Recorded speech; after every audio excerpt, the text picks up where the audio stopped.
हर हर महादेव, जय भोलेनाथ। दोस्तों आइए जानते हैं कुछ बहुत ही महत्वपूर्ण बातों के बारे में, बहुत ही महत्वपूर्ण उपायों के बारे में, जानकारियों के बारे में।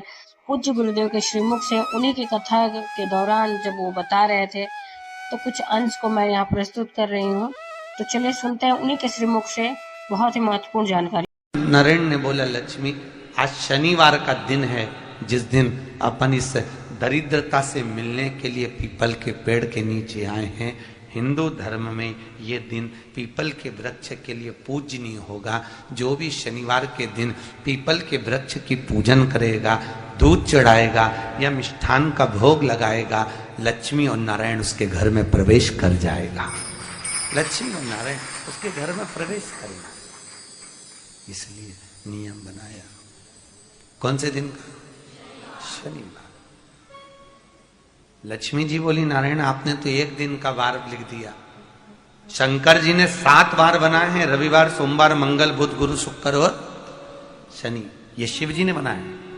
अब एक दिन आपने अपना बना लिया, बाकी के दिन अगर कोई इस पीपल के वृक्ष के नीचे आएगा और यहां तो दरिद्रता बैठी है तो उसका क्या होगा?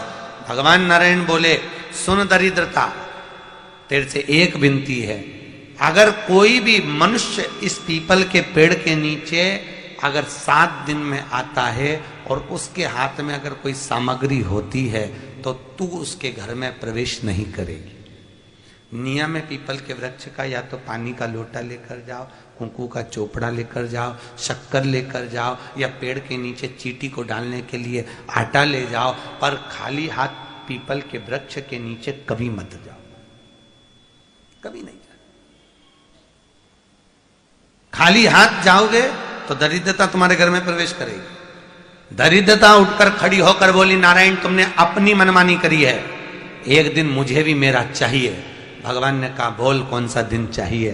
दरिद्रता कहती है, रविवार के दिन इस पीपल के वृक्ष के नीचे मैं दिन भर नृत्य करूं, इसमें रहूं, और जो यहां आए रविवार को मैं उसके घर में प्रवेश करूं। भगवान ने कहा, ठीक है। दरिद्रता, रविवार का दिन एक ऐसा दिन रहेगा जिस दिन तू इस पीपल के वृक्ष के नीचे नृत्य करेगी और जो आएगा इस पीपल के वृक्ष के नीचे तो उसके साथ प्रवेश करेगी। मैंने तुझे वर दिया। इसलिए हमारे यहाँ केवल पीपल का वृक्ष अगर दीवार में भी लग जाता है ना, किसी की फैक्ट्री की दीवार में, किसी के घर की दीवार में पीपल का वृक्ष अगर लग जाता है, पीपल का पौधा लग जाता है, उसको कितना भी तोड़ लो वो वापिस लग जाएगा। फिर तोड़ोगे फिर लग जाएगा।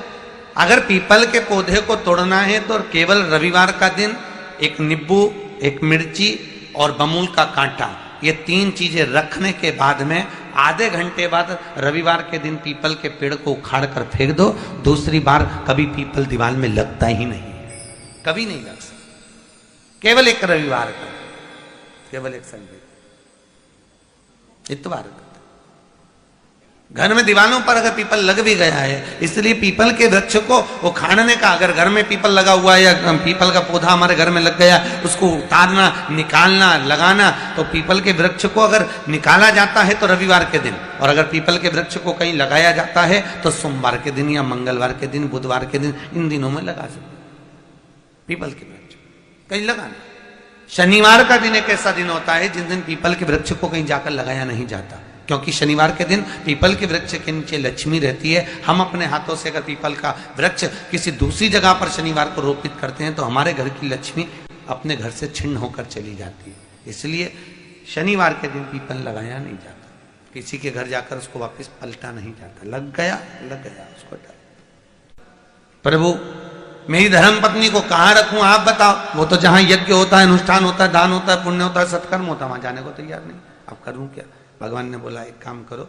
दुर्वासा जी बोले, जिसके यहां रात्रि में बर्तन झूठे पड़े रहते हो उसके घर में इस दरिद्रता को लेकर तुम प्रवेश कर जाना। जिसके यहां रात्रि में बर्तन झूठे पड़े हो वहां लेकर प्रवेश कर जाओ। दूसरी जगह दुर्वासा जी बोले, जो स्त्री घर में दोपहर के समय पर सो रही हो उसके घर में इसको लेकर प्रवेश कर जाइए। जो स्त्री दोपहर के समय में घर पर सो रही हो इस दरिद्रता को लेकर प्रवेश कर जाइए। तीसरा, जिसके यहां पर दरवाजे पर कांटे वाले पौधे लगे हों उस घर में इस दरिद्रता को लेकर प्रवेश कर जाइएगा। दरिद्रता, कितनी सुंदर बात कही है। दाता और विधाता, कौन कौन? दाता और विधाता। लक्ष्मी और दरिद्रता के सगे भाई हैं। कौन कौन? दाता और विधाता। दाता को फिटकरी प्रिय है, विधाता को नमक प्रिय है। ये दोनों हमेशा लक्ष्मी को और दरिद्रता को दोनों को समझाते थे, दोनों में प्रेम बढ़ाते थे। आज भी हिंदू धर्म की रीति है।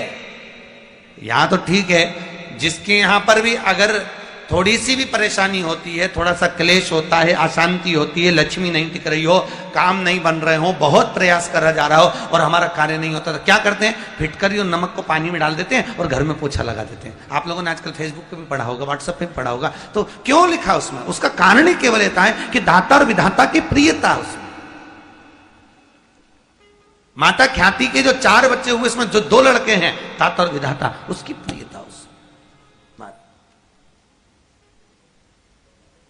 उसकी पूर्णता उसमें। अब दुर्वासा जी बोले अपनी धर्म पत्नी को वहां लेकर, जहां कांटेदार पौधे लगे हों वहां पर लेकर प्रवेश कर जाइए। कांटेदार पौधों में उस दरिद्रता का निवास हो गया। कितना विचित्र कथा यहां वर्णन करी है। श्रीमद् भागवत के अंतर्गत जो वर्णन किया कि मृत्यु निश्चित है। जितने आस्था चैनल पर कथा सुन रहे हो, जितने फेसबुक और यूट्यूब पर सुन रहे हो, बहुत सावधानी से सुनना। 2 बार पशुपति व्रत कर लिए, आपने ये कर लिया, आपने प्रदोष कर लिया, आपने सोमवार कर लिया, आपने सारे अनुष्ठान कर लिए, बहुत सारे उपाय भी करे, तो महाराज शनिवार के दिन अगर शिव की आराधना करी जाए, शनिवार के दिन अगर शंकर को जल चढ़ाया जाए, तो जिंदगी में व्यक्ति की कभी अकाल मृत्यु नहीं होती। महाराज संहिता में लिखा है कि जितने समी के पत्ते डालें उतनी बार नाम और गोत्र बोले, पर आप ज्यादा बार भी ना बोल पाए तो अपना नाम गोत्र एक बार तो बोले। समी के पत्र का जल शंकर भगवान को समर्पित करें, शिव पंचायत का दर्शन करते करते। एक पात्र रख लें, उस पात्र में उस जल को झेल लें, शमी के पत्ते आ जाएं तो आ जाएं, वो जल रख लें और उस जल को एक बोतल में भर लें।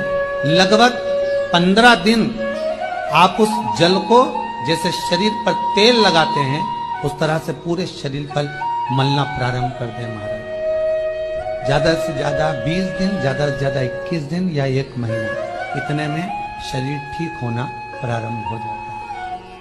कि आपके यहाँ अगर धन की कमी पड़ रही है, पैसा नहीं आ रहा, व्यापार नहीं चल रहा, दुकान नहीं चल रही, धंधा नहीं चल रहा, नौकरी नहीं लग रही, सर्विस नहीं लग रही, तो हमने बार बार आपको कहा है, कोई दुकान आप डाल रहे हो, नया व्यापार चालू कर रहे हो और लग रहा है कि चलेगा कि ना चलेगा। पहले भी मैंने 2-4 दुकान डालकर देख ली, नहीं चली, अब नया डाल रहा हूँ, कर्जा कर डाल रहा हूँ, पैसे लाकर डाल रहा हूँ, चलेगा नहीं चलेगा। आम के पत्ते की भस्म मिल जाए, स्वस्तिक का निर्माण कर दो, फिर आप अंदर कोई पूजन करो ना करो, आपने कोई अनुष्ठान करा ना करा, यज्ञ पूजन करी ना करी, अगर आप प्रवेश भी कर गए, इतना आपके पास धन नहीं था और आप प्रवेश भी कर गए, तो भी घाटे में नहीं जाओगे। शिव महापुराण की कथा का ये संवाद याद रखिए। लिंग पुराण, आम के पल्लव को जो वर दिया गया, तो आम के 21 पत्ते इकट्ठे कर उसको आग लगाकर उसकी भस्म तैयार कर शंकर भगवान के शिवलिंग पर शाम के समय प्रदोष काल में चढ़ा दीजिए वो भस्म, और उस भस्म को उठाकर लेकर आ जाओ, डब्बी में भर लो और गाय का घृत उसमें डाल लीजिए। जिस पुरुष नारी के चर्म रोग हो जाए, चर्म रोग, कहीं खुजली चल रही हो, कहीं दाने पड़ गए हो, कहीं चमड़ी सफेद लाल काली पीली जैसी पड़ गई हो, कहीं दाग हो रहे हो, चर्म रोग, कहीं खुजाल चल रही हो, तो और उस स्थान पर लगाना चालू कर दीजिए। 3 दिन में दाग खाद खुजली जो भी होगी मिटना प्रारंभ हो जाएगी। उसमें इतनी प्रबलता आ जाती है। शंकर को जो भस्म चढ़ी है, आम के पत्ते की भस्म का भी हमारा शास्त्र वर्णन करता है। उस भस्म को छान कर पीस कर उसकी कोई दुकान आप डाल रहे हो, नया व्यापार चालू कर रहे हो और लग रहा है कि चलेगा कि ना चलेगा, तो उसके लिए सबसे पहला काम करो, कम से कम दुकान खोलने के 7 दिन पहले आम के पत्ते की बंदरवाल बांधो। दुकान का मुहूर्त होने के 7 दिन पहले आम के पत्ते की बंदरवाल बांधो और कहीं आम के पत्ते की भस्म मिल जाए, वही भस्म जो आम के पत्ते 21 उठाए सूखे वाले, अलग से तोड़ के मत सुखाना, उसमें थोड़ा सा चंदन मिलाकर और उसी से सम्मुख में जहां 7 दिन पहले तुमने बंदर बल बांधी है, दुकान खोलने वाले दिन उसी आम के पल्लव की भस्म जो शिव पर चढ़ी थी उसी में चंदन मिला हुआ वो एक स्वस्तिक का निर्माण कर दो। फिर आप अंदर कोई पूजन करो ना करो, आपने कोई अनुष्ठान करा ना करा, यज्ञ पूजन करी ना करी, अगर आप प्रवेश भी कर गए, इतना आपके पास धन नहीं था और आप प्रवेश भी कर गए तो भी घाटे में नहीं जाओगे, व्यापार उन्नति की ओर ही बढ़ेगा, व्यापार बढ़ेगा उसमें।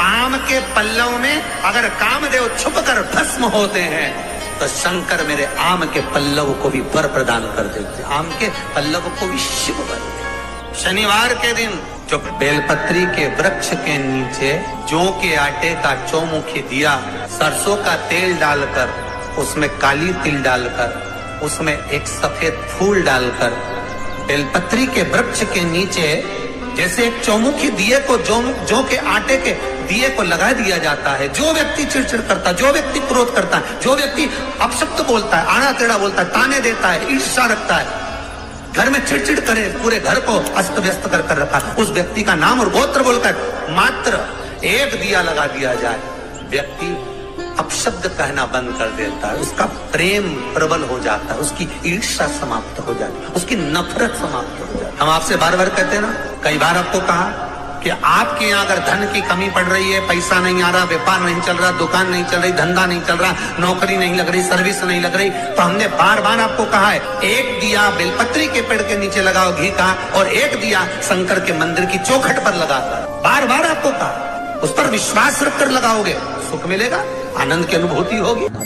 श्री शिवाय नमस्तुभ्यम, सब बोलिए एक बार जमकर, श्री शिवाय नमस्तुभ्यम।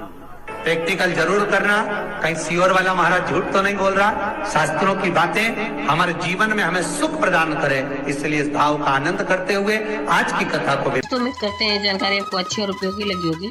अगर अच्छी और उपयोगी लगी तो एक लाइक छोटा सा अवश्य करिए।